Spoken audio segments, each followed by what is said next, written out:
మొక్కలు మెచ్యూరిటీ వచ్చినాయి కాబట్టి కాయలు నిలబడుతున్నాయి. కొంచెం ఏదన్నా కొంచెం ఎర్రమట్టి మనకు నీళ్ళు తక్కువ ఉంటే ఇంకా బాగుంటాయి అనుకుంటున్నాను. ఇవి ఇప్పుడు మనకి డిసెంబర్లో పూతలు వచ్చి జనవరిలో కాయలు వచ్చి మేలో కాయలు తయారయ్యి, అలాంటిది ఇప్పుడు కూడా 1-2 కాయలు నిలబడుతున్నాయంటే పర్లేదు. మనం ఎంత చెప్పినా రైతులకి ఏంటి. అవును,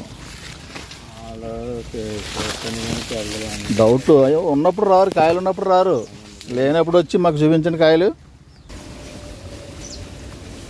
కాటన్ నేరేడు ఇది ఫ్లవరింగ్. ఇది వచ్చినాయి కొంచెం ముదర మొక్కలు 18-30 కేజీలు కవర్లో పెట్టామండి. ఇవి ఎవరైనా ఇన్స్టెంట్గా తోట వేసుకునే వాళ్ళు బాగుంటాయని చెప్పేసి పెట్టాం.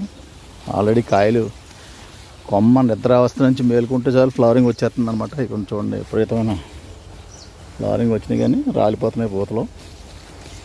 ఇది సప్తగిరి నర్సరీ. మొక్కలు కావాల్సిన వారు చిన్నవి పెద్దవి కూడా ఉన్నాయి, ఆర్డర్ పెట్టుకొని పంపిస్తాం.